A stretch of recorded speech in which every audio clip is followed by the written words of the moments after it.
இருப்பதே நன்று. யாராவது கேட்டாங்களா? என்னது அது எப்படிங்க? நாரத மகரிஷி இருங்க. நாரத இருமா, நீ என்ன இருங்கன்ற இரு. வாழ்த்து வரவேற்பு பாட்டு பாடியாச்சு.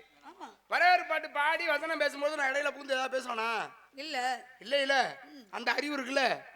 அப்புறம் நான் பேசும்பொழுது என் பேச்சுல நீ என்ன இடையில பூந்து பேசுறது? சும்மா தேவையில்லாத வேலை பார்க்க கூடாது. எங்க அண்ணன் பேசுறேன் இருமா. நான் பேசுகின்ற பேச்சு என்னுடைய உன்னை கூப்பிட்டு ஏதாவது சொல்ல இல்ல இல்ல இல்ல. வழியில ஒரு தண்ணியில தூக்கி தலையில வச்ச கதை ஏதாவது பண்ணிக்கிட்டு அரிய சிவன் ஒண்ணும் அறியாதவன் வயல மண்ணுன்ற மாதிரி நீங்க பேசக்கூடாது. வீணா சரி வந்தமா நீங்க யாருங்க? என்னன்றீங்க? வாழ்த்துக்கு வரவேற்புக்கு வாழ்த்து. 4:30 மத்தியம். பூ போலே உன் புன்னகையில் பொன் உலகினை கண்டேனப்பா. போலே உந்த புன்னகையில் பொன் உலகினை கண்டேனம்மா. என் கண்ணே கண்ணில் மணியே, என் உயிரே உயிரில் ஒளியே. பூ போலே உன் புன்னகையில் பொன் உலகினை கண்டேனம்மா.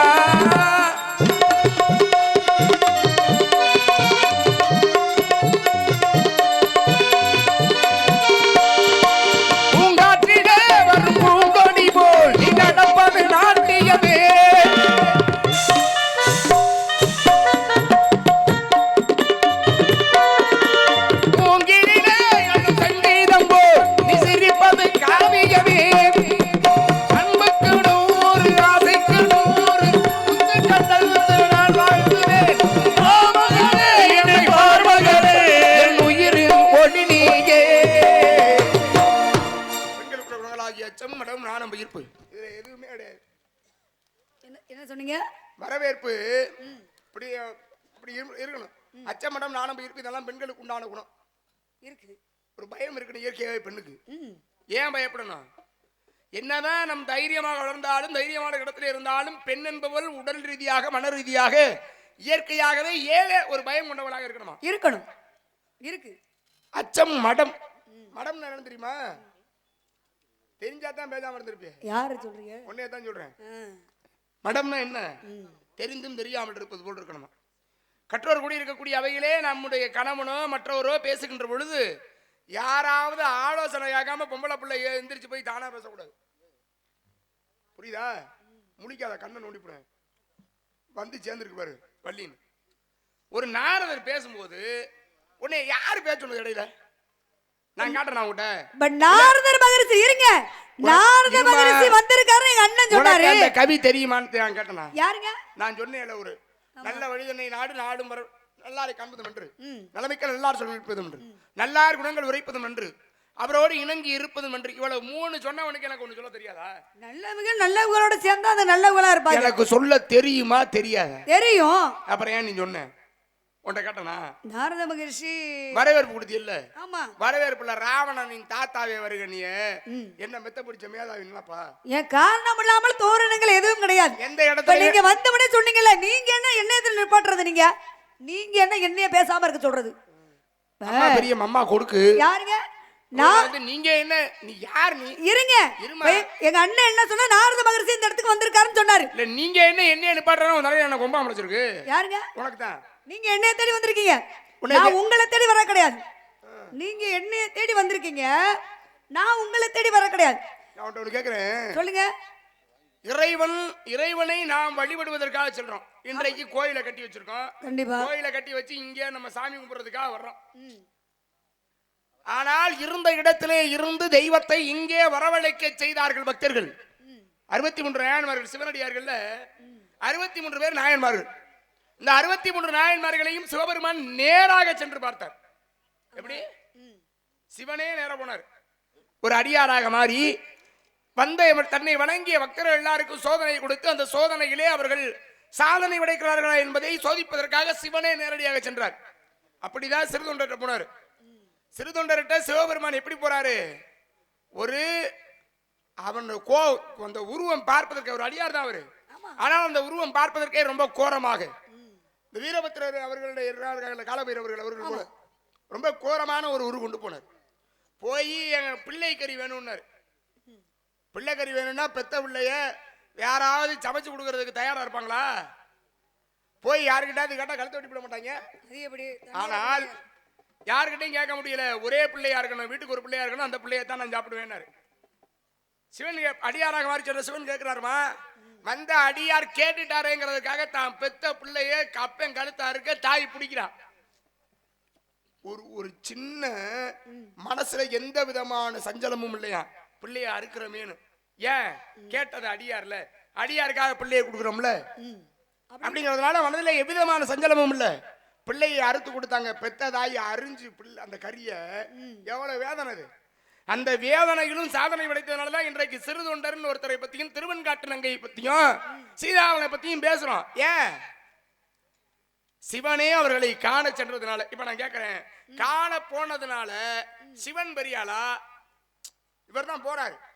போன சிவன் பெரியாளா இல்ல அங்கேயே இருந்த சிறு தொண்டர் என்னும் பரஞ்சோதி பெரியாளா? பரஞ்சோதி முனிவர் தான் தன்னோட பிள்ளையே சிவனடியார் வந்திருக்காரு அப்படின்னு சொல்லி தன்னோட பிள்ளைய. நான் கேட்கிற கேள்வி உனக்கு புரியுதா புரியல? சொல்லுங்க. ரெண்டு பேர்ல சிவன் பெரியாளா பரஞ்சோதி பெரியாளா? சிவன் தான் பெரியாள், தெய்வம் தான் பெரியாள். சரி, உன் கூற்று சிவன் தான் பெரியாளுங்கிறது. சிவன் பெரியாளுனா அங்க இருந்தவர் பரஞ்சோதி, காண சென்றவர் சிவபெருமான். ஆமா, நீ இங்கேயே இருக்கிறதுனால நீ ஒன்னும் பெரியாள் இல்ல. புரியுதா? அப்படி நீங்க நினைக்கிறீங்களா? நான் பார்த்து உன்னை பெரியாள் ஆக்குனாதான். ஆமாமா, சிறியவோர் சிறியவர்களா, சிறியவர்களா பெரியவோர் பெரியவர், பெரியவர்கள் பெரியோரெல்லாம் பெரியோரும் இல்ல, சிறியோரெல்லாம் சிறியோரும் இல்ல. பக்தன் பெரியவனா பகவான் பெரியவனா? அப்படின்னா பகவான் தான் பெரியவன். பக்தன் தான் பெரியவன், பகவான் தான் பெரியவன். அது எப்படிங்க? அது எப்படி நீங்க ஏத்துக்க முடியும்? நாரத மகரிஷி நீங்க இந்த இடத்துக்கு வந்திருக்கீங்களா? அதுக்கு நான் நிறைய கூற்று சொல்லுவேன். யார் நீங்களே? நான் அதுக்கு பல கூற்றுகள் சொல்லுவேன். பகவான் தான் பெரியவன். ஏன்னா இவ்வுலகிலே அவன் ஆட்டத்தை நிறுத்தினா இந்த உலகமே ஆடி போயிடும். யாருடைய ஆட்டத்தை நிறுத்தினா? சிவன். அதனாலதான் நடராஜர் அப்படின்னு நடராஜர் இன்றும் ஆடிக்கொண்டே இருக்கிறாருன்னா என்ன காரணம்? அவர் ஆடுவதனாலதான் இந்த உலகமே இயங்குது. நீ பக்தனாயிரு, யாரா வேணாலும் இரு, ஆனாலும் அவனுடைய ஆட்டம் இல்லைன்னா இன்னும் போயிடும். உண்மையாலே அது சிவன் இல்லைன்னா எதுவுமே கிடையாது. அப்ப ஆதையும் அந்தமும் இல்லாதவர் தான் சிவபெருமான். ஏமா எவ்வளவு பெரிய பக்தன் ராவணன். அப்படியாப்பட்ட சிவபெருமானே காப்பாத்தினது ஒரு பெண்ணுதான், பராசக்தி தான். பராசக்தி தான் சிவபெருமானே காப்பாத்தினா. ஆமா, எங்க காப்பாத்தினா? பிரம்மனுக்கு எத்தனை தலை? பிரம்மனுக்கு முதல்ல 5 தலை இருந்துச்சு. ஒரு தலை யாரு கிள்ளி எடுத்தது? ஒரு தலை காலபைரவர் கிள்ளி எடுத்ததான்னு சொல்றாங்க, அது சிவனும் கிள்ளி எடுத்ததாவும் சொல்றாங்க. அப்ப சிவன் விதமா இருக்குது. சிவன் கையில ஒட்டிக்கிட்டது என்னது? ஒட்டிக்கிட்டது திருவோடாக மாறிடுச்சு கையில. அது கையை கவி கொண்டது. கவி இந்த திருவோடு எப்பொழுது நிறைகிறதோ அப்பொழுதுதான் இது கையை விட்டு கீழே விடுன்னு சொல்லி சாபமானது. அப்ப தன்னோட புருஷன் கையில இருந்து தன்னோட புருஷனை காப்பாத்தணுமே அப்படின்னு சொல்லி எங்க ஓனாரு? அவர் எங்க காசியமதிக்கு சென்றார். அன்னபூரணி அன்னமிட்டால் அன்னபூரணியாக மாறி நின்று சுட சுட சோறாக்கி அந்த அந்த திருவோட்டுக்கு போட்டான். அப்ப இறங்கி சாப்பிடும் போது அது கையை விட்டு கலந்து. அப்ப அந்த நேரத்துல பராசக்தியை சிவபெருமானை காப்பாத்தினான். கை மாட்டினதுனால காப்பாத்தினதாயிடுச்சா? யாருங்க? யாரு கையில போய் சிவபெருமானோட தலையாகப்பட்ட திருவோடு கையிலேயே இருந்துச்சு, எடுக்க முடியல. ஏன், என்ன காரணம்? அவன் நன்று ஒரு அணுவும் அசையாது. ஆடுபவனும் அவனே, நம்ம எல்லாம் இப்படி ஆட்டி வைப்பவனும் அவனே. சிவன் கையில போய் மாட்டினது பிரம்மனுடைய தலையை சிவனால் எடுக்க முடியாதா? அன்னபூரனுடைய திரு அவதாரம், அந்த தோற்றம் அங்கே உருவாக வேண்டும் என்பதற்காக செய்தது. அதெல்லாம் இப்ப நான் கேக்குறேன், சொல்லுங்க. நம்ம பேசும் பொழுதே நாரதர ராவணனுடைய தாத்தாவே வருகன்னு. கண்டிப்பா. ஏன் சொன்னேன்? காரணத்தோட தான் சொன்னேன். ராவணனின் தாத்தா அவர்களை வருக. என்ன காரணம்? உங்க அண்ணன் எத்தனை பேருங்க? எங்க அண்ணன் மொத்தம் 14 பேர். என்னோட சேர்த்து 13, என்னை சேர்க்காம 13 பேர். உங்களை சேர்க்காம 13 பேர். உங்களை சேர்த்தா 14 பேர். 14 பேர். ஆங்கிரஸ் யாருங்க? ஆங்கிரஸா எங்க அண்ணன். பிளஸ்தியர் யாரு? அவரே எங்க அண்ணன் தான். பிளஸ்தியரோட மையம் விச்சிரவச்சு. உங்களுக்கு என்ன வேணும்? விச்சிரவச்சு அண்ணன் மையம். அப்புறம் பெரிய வேணும். விச்சிரவச்சோட மையம் தான் ராவணேஸ்வரம். அப்ப பிளஸ்தியர் உங்க அண்ணனா, பிளஸ்தியரோட மையம் விச்சிரவச்சு உங்க அண்ணன் அண்ணமயம். விச்சிரவச்சோட மையம் தான் ராவணேஸ்வரம். அப்ப ராவணனின் தாத்தா அவர்களை வருக அப்படின்னு சொன்னேன். வேற எதுவும் காரணம் இல்லாம சொல்ல கிடையாது. அப்ப உங்களுக்கு ராமாயணம் தெரியுங்கிறத என்கிட்ட காட்டுறீங்க. நாரண விளையாட்டெல்லாம் நாரத முழுவன் கூற ஆரண கவிதை இருந்த அங்க வல்வி என்பான். சீரண்டி சோழ நாட்டு திருவளந்து வாழ்வான் காரணக்குடன் கம்பன் தமிழினால் கவிதை செய்தானே. 10,000 கவிதை பாடினாராம் ராமாயணத்துல. ராமாயணத்திலே ராமர் எழுதியதற்கு தனியா ஒரு பேரே வச்சாரு, ராமதேவரம். அவர் ராமர் எழுதி, அதாவது மன்னிக்கணும், கம்பர் எழுதியதுனால, கம்பர் எழுதியதுக்கு பேர் வைக்கிறாரு ராம அவதாரம்னு. கம்பர் எழுதியதுனால அதை கம்ப ராமாயணம் அப்படின்னு நம்ம சொல்றோம் இல்லையா? இப்ப ராமாயணம் உனக்கு தெரியுங்கிறத எவ்வளவு முனைப்பா என்ற பேசுங்க இல்ல. உலகத்துல சொல்லுங்க. ராமாயணத்துல ஒரு நிகழ்வு ஒண்ணு உண்டு. கர்ண பரம்பரை கதையாகவும் சொல்லப்படுது. சீதையே ராவணன் தூக்கிட்டு போயிட்டான். தூக்கிட்டு இலங்கைக்கு போயிட்டாங்க. ராவணன் தூக்கிட்டு போன ராவணன்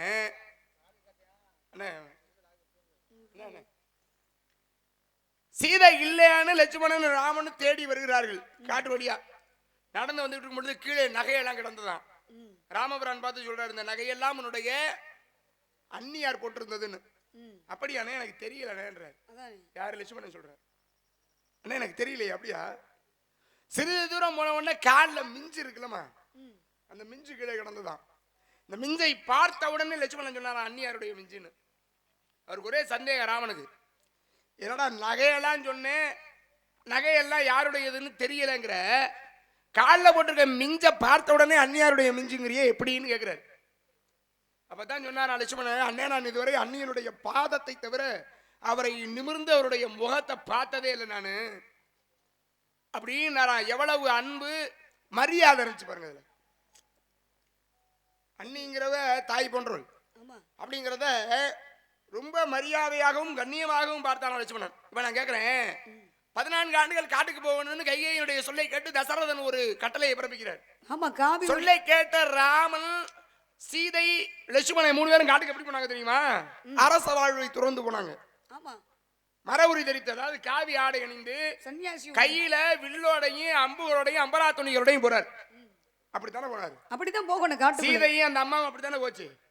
ஆனா அந்த அம்மாக்கு காட்டுக்குள்ள நகை எப்படிமா வந்துச்சு? இந்த சேட்டை தானே வேணாடுறது. இவர் தான் சொல்றாரு, காட்டுக்குள்ள வனவாசம் போகும் பொழுது காவி மணி அணிந்து சன்னியாசி உருவமா போறவங்களுக்கு நகைகள் எதுக்கு அப்படின்னு கேட்டீங்க. அது எப்படி தன்னோட அண்ணோட மனைவிதான், மனைவியோட மிஞ்சிதான் அப்படிங்கிறது லட்சுமணன் எப்படி தெரிஞ்சார்? இப்ப நீங்க என்கிட்ட கேட்டிருக்கீங்க, அடுத்து நான் உங்கள்கிட்ட கேட்பேன். ரொம்ப ரொம்ப சவுடால பத்திகளா, இருந்த வெள்ளத்தை தள்ளிச்சா வந்த வெள்ளன்ற மாதிரி. இருந்த வெள்ளத்தை வந்த வெள்ளம் தள்ளினா தான் இடம் சுத்தமா. இருந்த வெள்ளம் இருந்தாலும் கடந்து பாசி குடிச்சு போயிடும். அப்படி நீங்க நினைக்கிறீங்களா? நினைக்கல. நீ யாருக்கிட்ட என்னாலும் கேளு. குளத்துல தண்ணி கடல் தண்ணியாவே கடந்துச்சுன்னா அந்த தண்ணி பாசி குடிச்சு போய் அழுக்கா போயிருமா இல்லையா?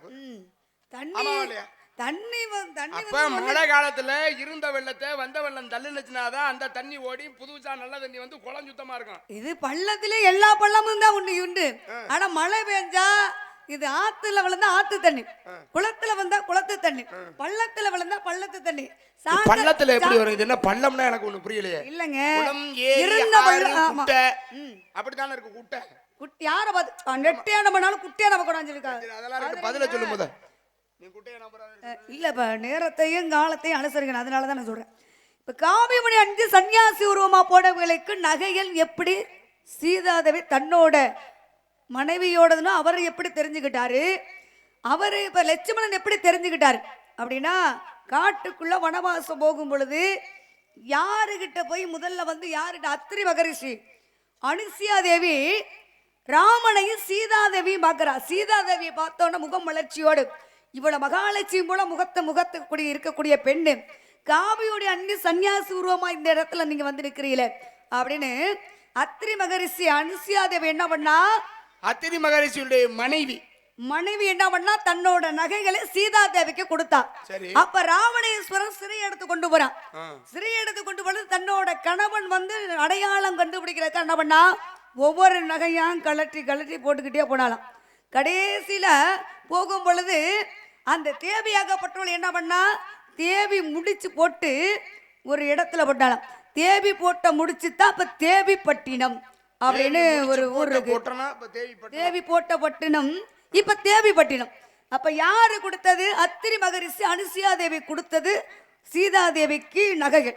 இது காட்டுக்குள்ள வனவாசம் போகும் பொழுது சென்றவர்களுக்கு நகை எப்படி வந்துச்சுன்னா, ஏன் அத்திரி மகரிஷியுடைய மனைவி அனுசியா தேவி சீதைக்கு நகை கொடுக்கணும்ல? அதுக்கு ஒரு காரணம் இருக்கணும்ல. காரணம் இருக்குல்ல, கொடுக்கலாம். ஏன் கொடுத்தா? சீதைக்கு, மகாலட்சுமியுடைய அம்சமான சீதைக்கு அத்திரி மகரிஷியுடைய மனைவி அனுசியா தேவி நகை கொடுக்கணும்னு என்ன இருக்கு? கொடுக்கணும்ல. அதே நேரத்துல ஏன் கொடுக்கணும்னா அங்கதான் விஷயமே இருக்கு.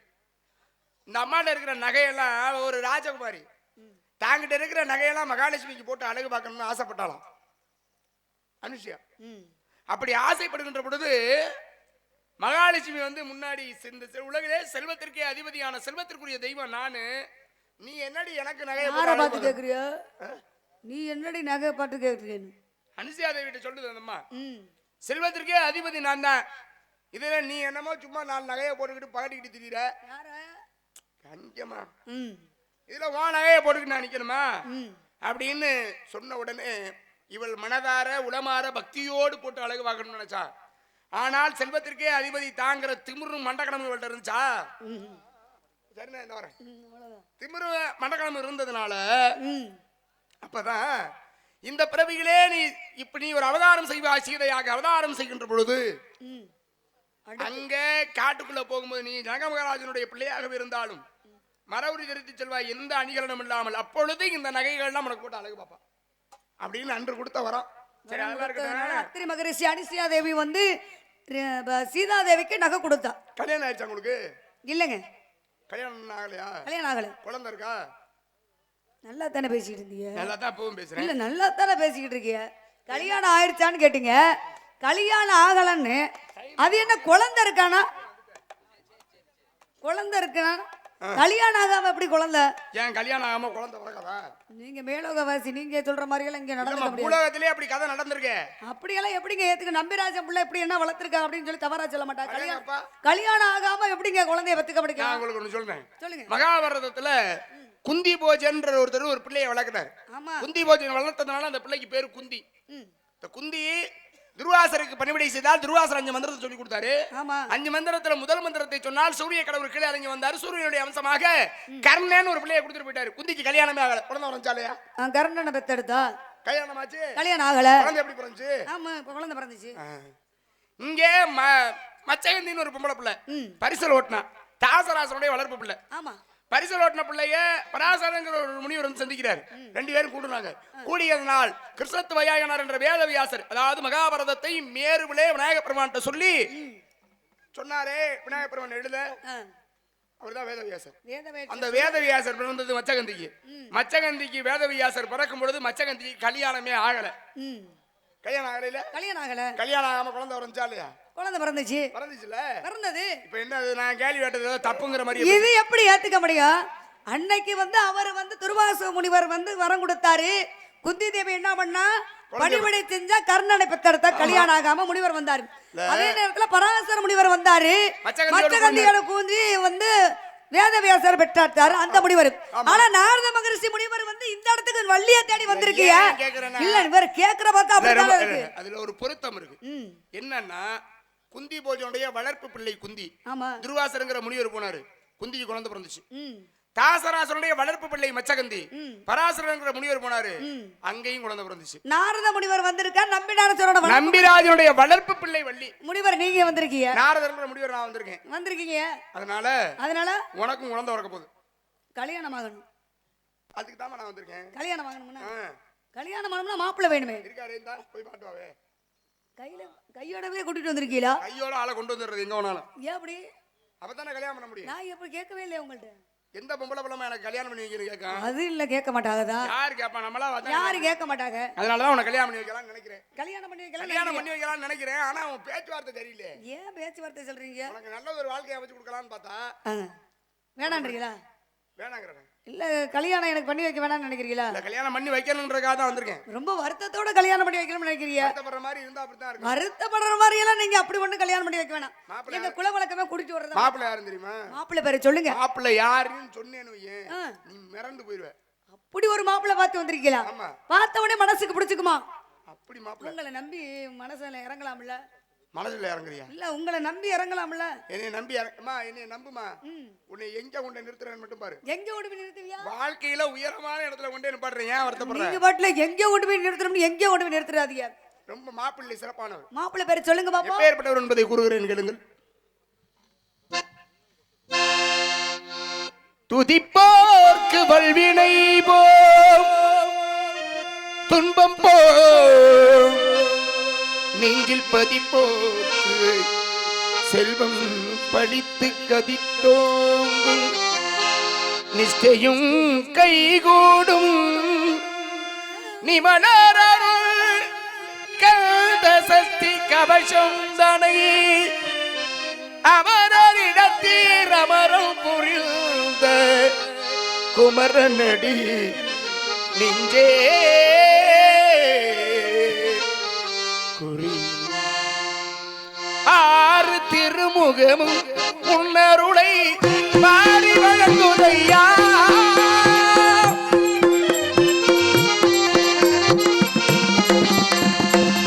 ஆறு திருமுகமும் உன்னருளை மாறி வழங்குதையா வீரமிகு தோளும் கடவும் வீரமிகு தோளும் கடவும் வெற்றி முழங்குதையா உள்ளம் ஒருதையா முருகா உன்னதை அள்ளி அணைத்திடவே ஆசை பெருகுதப்பா முருகா உள்ளம் உருகுதையா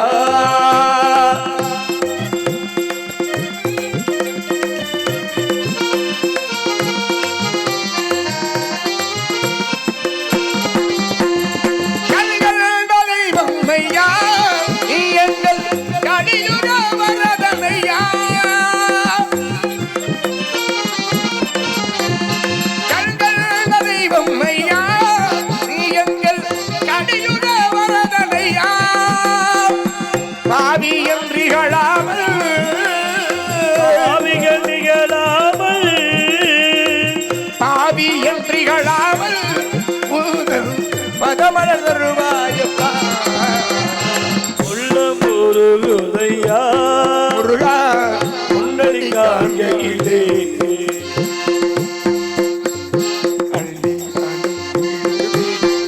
எனக்குள் ஆசை பெருகுதப்பா முருகா உள்ளம் உருகுதையா உள்ளம் உருகுதையா உள்ளம் உருகுதையா மிஞ்சிய மறந்துட்டு சுப்பிரமணியருக்கு மிஞ்சின கடவுளும் இல்ல. அவர்தான் புரிஞ்சேன் முருகப்பெருமான மாப்பிள்ள பார்த்து வந்திருக்கீங்களே, போய் போய் 2ஆம் தாரம் கல்யாணம் படிக்க சொல்லுங்க.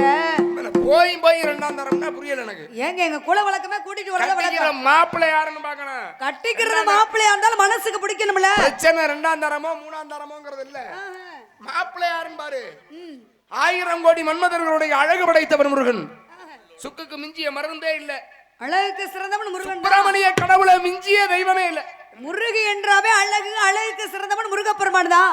முருகப்பெருமானுக்கு தெய்வ யானையை ஏற்கனவே திருப்பரங்குன்றத்துல திருமணம் முடிச்சாச்சு. யாராச்சும் எந்த தாய் தாப்பனாச்சோ தன்னோட பிள்ளைக்கு 2ஆம் தாரம் கல்யாணம் அப்படி பார்க்கலாம். சாமி எனக்கு புருஷன் வேணும் உங்கள்ட்ட கேட்டனா, சாமி புருஷனால வர முடியாது. நீங்க உங்களுக்கு தான் 3மே கிடையாது, நான் எதுக்கு அதை கேட்க போறேன்? எனக்கு 52 கொண்டாட்டி ஒரு 60 பிள்ளைய பத்தியா வேணான்னு அது மேல் கணக்கு. வேணான்னு விட்டுட்டு துறவரம் புகுந்தாள் நானு. அதனால புரியுதா? அதனால வாயை குறைச்சு நீங்களே நாராயண நாராயணன்னு ஊரு ஊரா முருகனை கட்டிக்கிறியா என்ன சொல்ற நீ? முடியாது, பிடிக்கலன்னு நான் சொல்றேன். கட்டினா உன்னுடைய வாழ்க்கை மோட்சம், இல்லாட்டினா இல்லனா வீட்டமாய் போயிரும் பாத்துக்க. பொம்பளை நினைச்சா கட்டி கேக்குறேன் இல்லன்ற ஏன் முடியாது? வேணான்ற அல்லும்ப கடிமத அவஸ்தைகளை விடுத்து